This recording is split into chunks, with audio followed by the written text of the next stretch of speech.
Salut les ludogeeks, bienvenue à tous pour cette nouvelle vidéo Open the Box. On continue à explorer un petit peu la gamme Marvel United X-Men avec cette nouvelle boîte First Class qui reprend l'équipe d'origine des X-Men avec Cyclope, le Fauve, Iceberg, Marvel Girl, Angel et qui feront face cette fois-ci à deux vilains qui sont aussi des héros, qui seront par la suite des héros, la Sorcière Rouge et Quicksilver. Hop. Voilà, donc on revient un petit peu aux origines des X-Men et de Marvel en tant que maison d'édition, je crois que la création des X-Men remonte à 1964, dans ces eaux-là, au milieu des années 60. Peu de temps après Spider-Man, Thor, Iron Man et la plupart des héros les plus connus de Marvel. Alors voyons voir ce que nous réserve cette nouvelle boîte. Juste un petit feuillet recto verso. Cette extension ajoute les premières incarnations de 5 des héros et des X-Men, une équipe de jumeaux mutants pour les vilains, de nouveaux lieux et un nouveau challenge Danger Room, salle des dangers.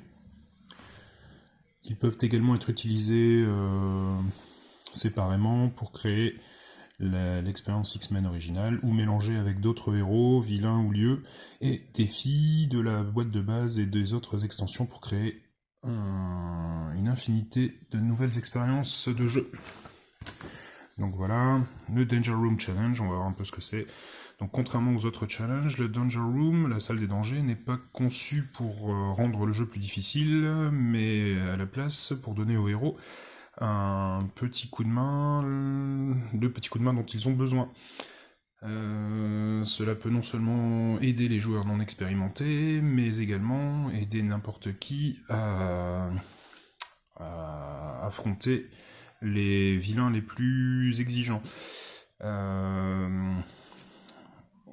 Comment dire, cela peut également rééquilibrer les équipes qui ne le sont pas, ou travailler en tandem avec d'autres défis,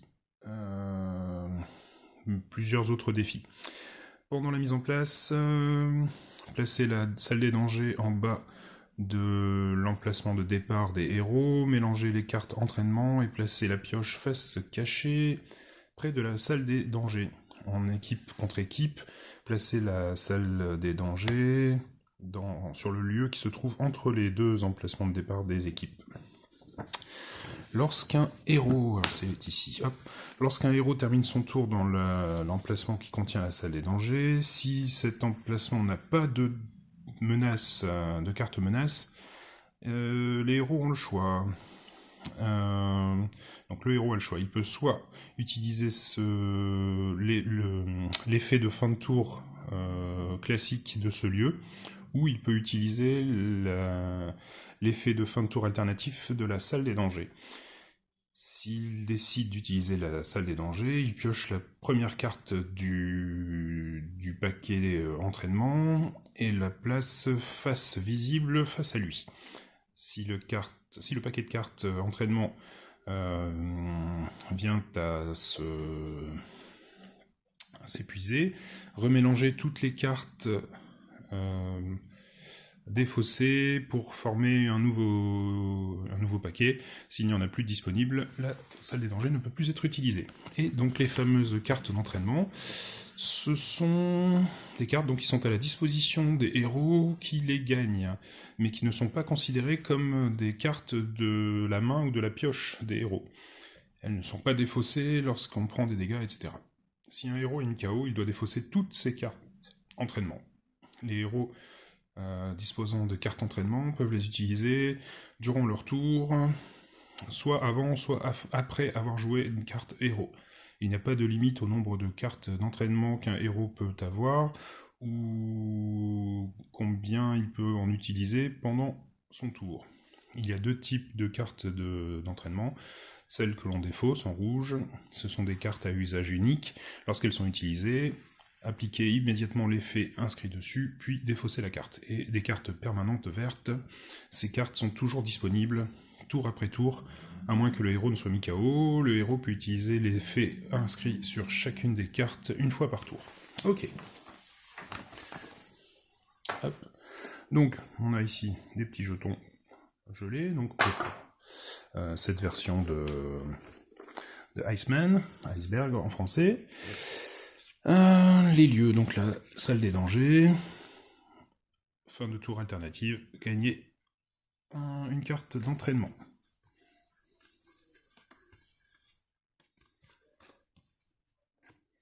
Hop.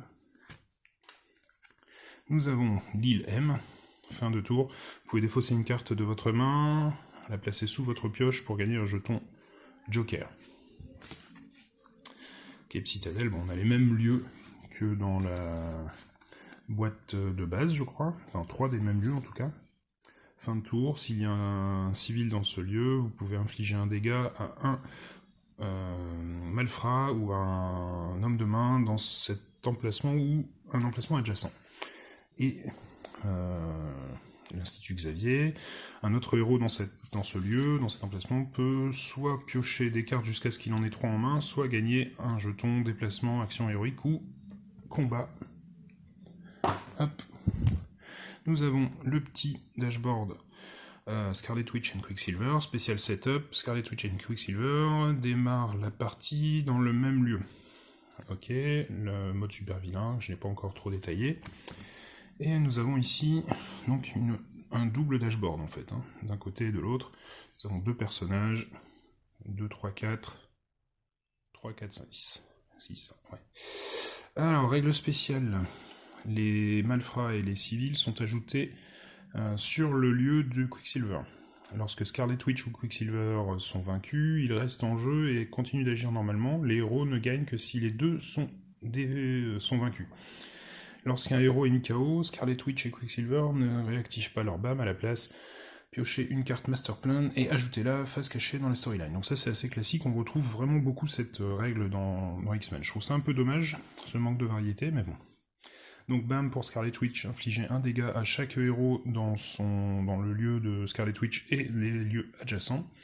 Et BAM de Quicksilver, infligez un dégât à chaque héros dans les emplacements que Quicksilver a quittés, dans lesquels il est entré ou par lesquels il est passé à ce tour. Ok.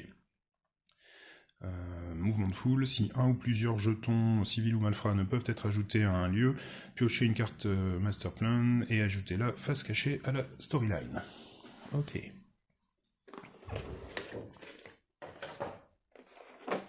Hop. 2 paquets de cartes. Les cartes pour les héros et pour les vilains. Et les cartes training.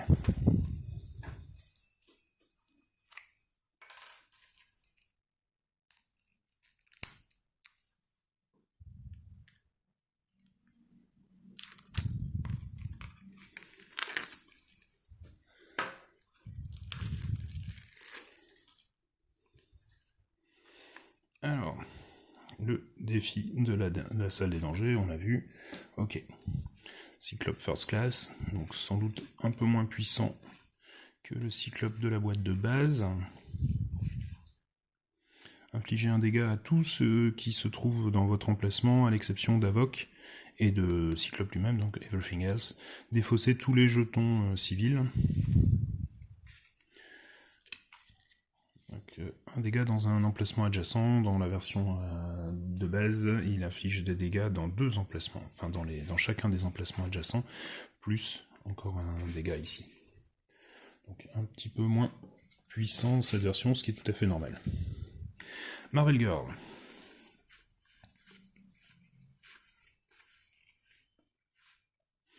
Alors, télékinésie. Un jeton une action héroïque ou une action de combat dans votre emplacement ou dans un emplacement adjacent. C'était et, je crois, dans la version de base.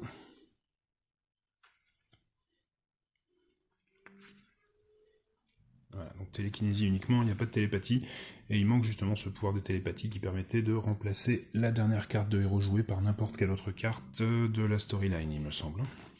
Iceman, donc lui qui est uniquement dans la boîte Gold Team, je crois, qui n'a pas eu les honneurs de la boîte de base, donc on a 2 pouvoirs ici. Alors Freeze, donner un jeton gelé à un vilain dans votre emplacement, au prochain tour de vilain, ce vilain ne peut pas se déplacer et le jeton est défaussé. C'est le même. Toboggan de glace. Placez un jeton gelé dans votre lieu. Les héros peuvent quitter ce lieu sans utiliser d'action de déplacement. Au début de votre prochain tour, défaussez le jeton. Et c'est le même ici aussi. Beast. Je trouve ça sympa ce retour au look des années 60, les premiers costumes des X-Men. Tous les mêmes, hein, avec vraiment cet aspect équipe très prononcé. Étudiant brillant, gagner un jeton déplacement, action héroïque ou combat. La même. Athlète star, un déplacement, une action héroïque, un déplacement, une action de combat. Hop, Angel, qui était Archangel aussi dans la boîte Gold Team, je crois. Un personnage très héroïque apparemment. Beaucoup de déplacements. Ressources de Worthington Industries. Distribuer 2 jetons action héroïque de la réserve parmi les autres joueurs. Par n'importe quel nombre de joueurs. Donc on peut tout donner à un autre joueur. N'importe quel nombre de héros, donc pas forcément autre. Il peut se les attribuer à lui, il peut les donner à d'autres. Il peut en donner 2 ou 1 et 1. Ok. Ok, la même. Attaque venue d'en haut. Déplacez-vous vers n'importe quel lieu et vainquez 2 malfrats sur ce lieu. Ok. Sympa. Quicksilver et Scarlet Witch. Donc on voit ici, la Scarlet Witch ne se déplace pas, Quicksilver se déplace, mais ils ont tous les deux un BAM. Et on place les jetons sur le lieu de Quicksilver.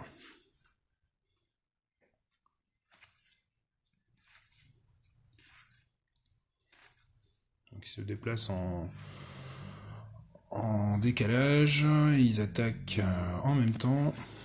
Et là on a une action spécifique à Scarlet Witch. Scarlet Witch et Quicksilver sont placés dans leur emplacement de départ avec leur santé au maximum. Modification de la réalité. Les cartes du Master Plan Phase cachées sont remélangées dans la pioche. Placez les héros dans leur emplacement de départ. Chaque héros ayant moins de 3 cartes en main pioche des cartes pioche ses propres cartes du début de la storyline jusqu'à en avoir 3 en main. Ok, donc on recommence un peu, on redémarre une nouvelle partie presque. Là c'est la même. Quicksilver se déplace de 6, donc il fait un tour complet. Il inflige un dégât à chaque héros de la partie. Quicksilver ne peut pas prendre de dégâts jusqu'au prochain tour de vilain. Vitesse surhumaine, donc c'est la même. Ok. Et donc au niveau des menaces, lien fraternel, quelque chose comme ça. Donc tant que cette menace est en jeu, à chaque fois que Scarlet Witch ou Quicksilver doit être vaincu, ils reviennent à 1 point de santé. Ok. Loyauté troublée, lorsque cette menace est vaincue, vous voyez, il faut 4... Là, il en faut 3, là il faut 4 actions héroïques. Retarder le prochain tour de vilain d'une carte. La même. Magie du chaos, toujours 4 jetons. Les héros qui commencent leur tour dans ce lieu doivent jouer leur carte au hasard, puis placer un jeton action héroïque de la réserve sur cette carte. Ok, donc ça ne dure que un certain temps. Ok, donc sympa. Hop. Donc on va voir un petit peu donc les personnages de cette extension. On va commencer par la sorcière rouge. Ok. qui était déjà présente dans une version Avengers, on va dire, dans la première saison. Ici, dans la version du début, version X-Men, du début des années, au milieu des années 60.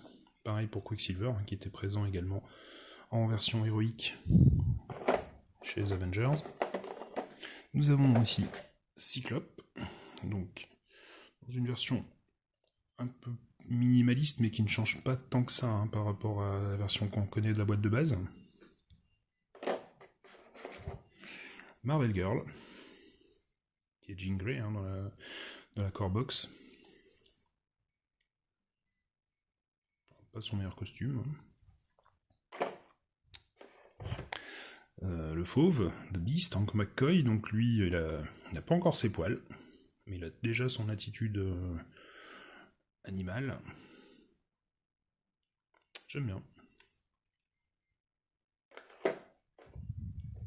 J'aime bien aussi un peu le paradoxe entre son image bestiale et son intellect génial. Ici on a Angel, Warren Worthington, qui est donc un des personnages volants. Il n'y en a pas tant que ça, enfin, en tout cas c'est pas tant mis en avant que ça. Le fait qu'il puisse se déplacer et attaquer sur n'importe quelle autre case, je trouve ça sympa. Et Iceman, ou Iceberg, dans une version solide, pleine, d'accord, celle-ci, contrairement à la version translucide de la Gold Team. J'aime bien sa sculpture. Et c'est assez proche, on va dire, justement, de la version des comics, qui était plus bonhomme de neige comme de glace à l'époque. Voilà, donc, ah oui, j'ai oublié les petites cartes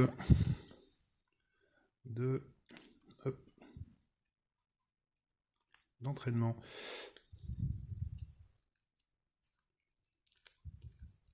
On va voir un petit peu de quoi il s'agit.